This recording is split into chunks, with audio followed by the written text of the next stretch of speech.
बहुत बुरी तरीके से इफेक्ट कर रहे हैं।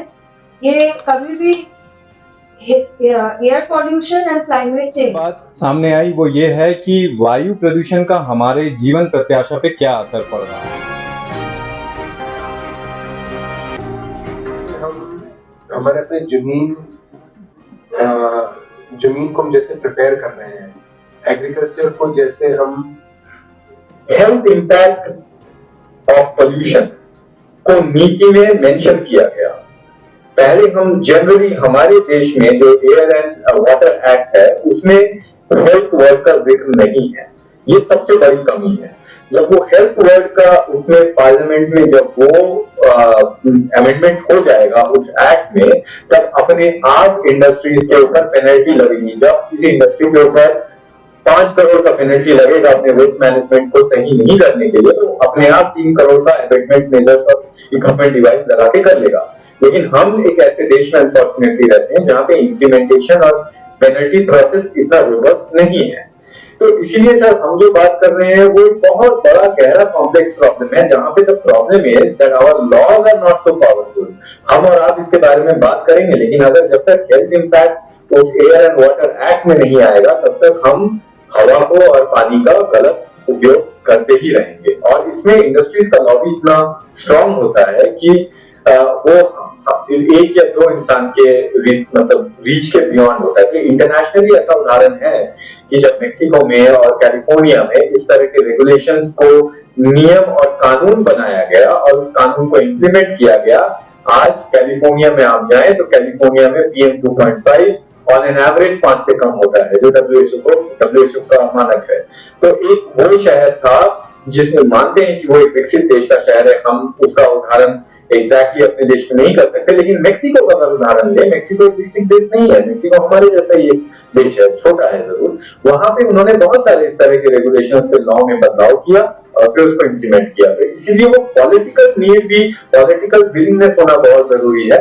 और ऑफ कोर्स जब आप अपने स्टोरी में अक्सर डेटा डालेंगे, ना कि फलाना ने कहा और फलाना ने कहा, सिर्फ वहीं तक अगर हम सीमित रहते हैं तो क्या होता है कि मानिए आप पॉलिसी मेकर है, आपने वो पढ़ा और आपका बायस है कि अच्छा ये तो एक्टिविस्ट है, ऐसा ही बोलते हैं, इनके बात को हमको उतना ध्यान नहीं देना है। लेकिन अगर आपकी स्टोरी में 3 डेटा पॉइंट रहेगा तब वो सोचने में मजबूर होंगे कि अरे ये तो डेटा कह रहा है, ये तो ये पत्रकार नहीं कह रहा है, ये एडिटर नहीं कह रहा है, ये डेटा कह रहा है। तो तब शायद वो पॉलिसी मेकर और जागरूक होंगे और नीतियों में बदलाव आएगा। मैं एक चीज कहना चाहूंगा, 15 साल हो गए तो 3-4 साल पहले तो लोग कहते क्या होगा, कुछ नहीं होगा, जैसा चल रहा है वैसे ही चलेगा।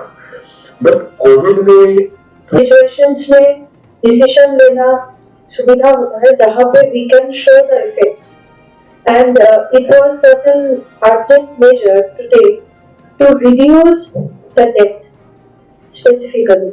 उसका वायलेंस इतना ज्यादा था, even the healthcare workers were affected like anything. जिस मतलब जंग लड़ने जा रहे हैं and army front में जो खड़े हैं वो अगर they were like without any explanation. So that was the main cause to think about it all. But फिर भी उस टाइम पे central government and different state government ने जो step उठाया था वो बहुत ही on time decision था। बहुत सारे लोगों का लॉन्ग टर्म इफेक्ट हुआ है, definitely economical, social, mental, health, everything. But in spite of that it was the game कि सब कुछ के ऊपर है health and life saving. That those measures were life saving measures which we could not, we had to take those measures. जैसे we were doing duty in PPE। Initially जो PPEs आ रहे थे it was very difficult to normally breathe in it. लग रहा था कि जिंदा ही किसी को अगर गाड़ देंगे तो जैसे लगेगा। And sweating and सिर्फ इलेक्ट्रोलाइट्स की कमी से भी बहुत सारे डॉक्टर्स बीमार पड़ रहे थे। But still it was a norm. Everybody had to follow it and they followed it. And उसकी रिजल्ट हमें दिखा है, जो कि हमारे जैसे कंट्री में जितना हो सकता था बहुत लाख कम हुआ है, यही ऑन टाइम डिसीजन के लिए। बट यही है, इन्फेक्टिव डिजीज था, वायलेंस बहुत ज्यादा था, हाथ में टाइम नहीं था, इसीलिए वो situation could force the policy makers based decision because it is life saving. और ये जो इशू के बारे में हम बात कर रहे हैं, this is like slow poison.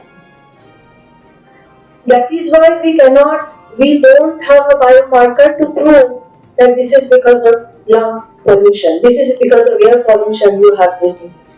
We don't have an ICD code for that. We don't have blood test for that. तो ये प्रॉब्लम है. कोविड में we could show the result and सबके अंदर का वो डर, the uncertainty, the treatment every day, the protocols are changing, everybody is confused. The जो authority है, even WHO was changing their जो direction है, every month, every day something new was coming. तो बहुत सारी चीज मिला के it was decided. But ये जो situation से हम गुजरे, तो ये हमें बहुत कुछ सिखा के भी रहे हैं. जैसे कि the requirement of human being is so minimal. एक विरियन, एक वायरल पार्टिकल जो कि इतना छोटा है, इतना छोटा कि अब माइक्रोस्कोप से भी उसको देखना बहुत मुश्किल है, can hurt the whole civilization, the whole world. तो इसके मामले में हम किसी को अगर सर्वाइवल, ह्यूमन सर्वाइवल को हम एक नंबर में रखेंगे, तो हेल्थ को आपको सामने लाना ही पड़ेगा. इवन हेल्थ इशू को सामने रखते हुए सर जैसे बता रहे data, because we don't have this biomarkers और टेस्ट और something to say definitely only this data can save us. कि इतने सारे एक्युमुलेटिव डिजीज के पीछे अगर एक पॉइंट पे हम पहुंच रहे हैं, तो हम उसके ऊपर मिलकर काम करें और मिलकर दबाव डालें कि एक दिन में कोविड में जैसे with in a week those all those decisions came, उतना जल्दी ना हो सके, but it will be one by one, it will be implemented and उसका असर बॉडी के अंदर की चेंजेस आना शुरू हो जाते हैं एंड थिंग्स गेट्स बेटर. जहां तक खराबी हुआ है वहां पे वो रुक जाते हैं. एंड स्मोकिंग की मात्रा अगर बहुत ज्यादा नहीं होता, कुछ सालों में लाइफस्टाइल अगर अच्छा होता है, तो वो रिवर्स नहीं तो बेटरमेंट की तरफ भी जा सकते हैं. तो इस तरीके से ही सेम है जो पोल्यूशन के साथ अभी हमने मेंशन किया है. कोई भी बायोमास पूरे यूज हो रहा है, चूल्हा चौकी जो कि मतलब कोई वेंटिलेशन में नहीं हो रहा है, संभव है तो गैस की यूज कीजिए. गैस की होने के बावजूद भी कभी किचन में प्रॉपर खिड़कियां नहीं होते हैं. सबसे पहले ये सबसे अपने आप को सेफ रखें एंड साथ में बहुत ही न्यूट्रिशियस खाना जिसमें बहुत ज्यादा एंटीऑक्सीडेंट, विटामिन, मिनरल नेचुरली होना चाहिए, जैसे कि हरी सब्जियां, green leafy vegetables, all kind of, कोई भी फ्रूट्स हो गया जो कि अच्छी तरह से साफ करके, डेफिनेटली बहुत ज्यादा पानी पीना, हवा में खुल के सांस लेने के अभ्यास करना. महिलाओं में एक चीज है, बहुत सारे प्रैक्टिस के लिए अभ्यास, अच्छे खुल के सांस लेने के अभ्यास नहीं है, तो ये सब गर्भवती महिलाओं के लिए बहुत जरूरी है, या जो भी कोशिश कर रहे हैं कि समस्या से दूर.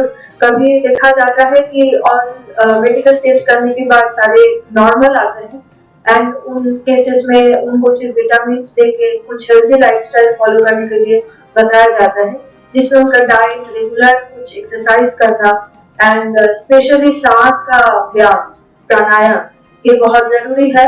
और साथ में अपने घर की आसपास ऐसे क्या है एंड घर में ऐसे रेगुलर प्रैक्टिस जो हमने ऑलरेडी मेंशन किया है वो ऐसे क्या है जिसको वो दूर कर सकते हैं, इसमें ध्यान. आज ये यहाँ पे हम एकत्रित हुए हैं. Myself doctor Suprabha Chakraborty, pulmonologist practising in Raj hospital Ranchi. ये अवेयरनेस बढ़ाने के लिए कि air pollution and climate change कितना हमारे विश्व में चेंजेस ला रहे हैं and it's an urgent need to take some steps to change this situation, क्योंकि ये हमारे हेल्थ को बहुत बुरी तरीके से इफेक्ट कर रहे हैं. ये कभी भी air pollution and climate change, they are responsible for any kind of disease starting from your brain, heart, lungs, cancer. And ये जो हम देख रहे हैं नया तरीका का डिफरेंट टाइप ऑफ इन्फेक्शन भी फैल सकता है क्लाइमेट चेंज के लिए. एंड जो भी heat strokes and heat cramps जो हम रिसेंट टाइम पे देख रहे हैं कि इस तरीके की बीमारी जो जानलेवा हो सकता है, उसका भी इफेक्ट है क्लाइमेट चेंज, और जिसका इनडायरेक्ट कॉज है एयर पॉल्यूशन. तो इसलिए इसके जागरूकता के लिए हम आज बात कर रहे थे। मेरा नाम आशीर्वाद है, मैं शिकागो विश्वविद्यालय से जुड़ा हुआ हूँ। आज इस कार्यशाला में हमें मौका मिला पत्रकारों से, रांची, बोकारो, बेरमो, धनबाद के पत्रकारों से बात करने का एक मौका मिला। जो मुख्य बात सामने आई वो ये है कि वायु प्रदूषण का हमारे जीवन प्रत्याशा पे क्या असर पड़ रहा है। हम अक्सर बात करते हैं कि वायु प्रदूषण नुकसानदायक तो है, लेकिन शिकागो विश्वविद्यालय में हमने एक टूल का निर्माण किया है जिसका नाम है एयर क्वालिटी लाइफ इंडेक्स। ये एक वेब टूल है जो आपको बताता है कि आप कितना ज्यादा साल तक जीवित रह सकते हैं अगर आप स्वच्छ हवा का सेवन करें। मैं आपको बताऊं, चूंकि ये झारखंड के संदर्भ में बात हो रही है, मैं आपको ये बताऊं कि पिछले 22 साल में अगर 1998 से लेकर 2020 के प्रदूषण के डेटा का एनालिसिस किया जाए तो आंकड़े ये बता रही हैं कि झारखंड में वायु प्रदूषण का स्तर दुगना हो गया है इस 22 साल में। रांची की अगर बात करें, औसतन रांची में रहने वाले लोग 5 साल से ज्यादा जी सकते हैं अगर WHO के जो एयर क्वालिटी के मानक का पालन किया जाए। मेरा घर रामगढ़ में है, मैं रामगढ़ में पला बड़ा हूँ और ये बहुत दुर्भाग्य की बात है कि रामगढ़ भी झारखंड में बोकारो और धनबाद के साथ रामगढ़ ये 3 सबसे ज्यादा प्रदूषित जिलों में इनका नाम आता है। तो वायु प्रदूषण अक्सर हम सोचते हैं कि ये दिल्ली का समस्या है, उत्तर प्रदेश का समस्या है, लेकिन बात ऐसी नहीं है। वायु प्रदूषण इज ए नेशनल प्रॉब्लम और हम सब लोग जो झारखंड में रह रहे हैं, ये हमारी एक नैतिक जिम्मेदारी है इस बात को समझना कि वायु प्रदूषण हमारे जीवन से हमारी आयु कम कर रहा है और इसके लिए हमें नेसेसरी स्टेप लेना। मेरा नाम विनय जाजू है, मैं स्विच ऑन फाउंडेशन से हूँ। आज तक के हम environment, climate change, air pollution को हमारे जीवन जीविका, हमारे स्वास्थ्य, हमारे वेलबींग से नहीं जोड़ पाए हैं, उसको नहीं समझ पाए हैं।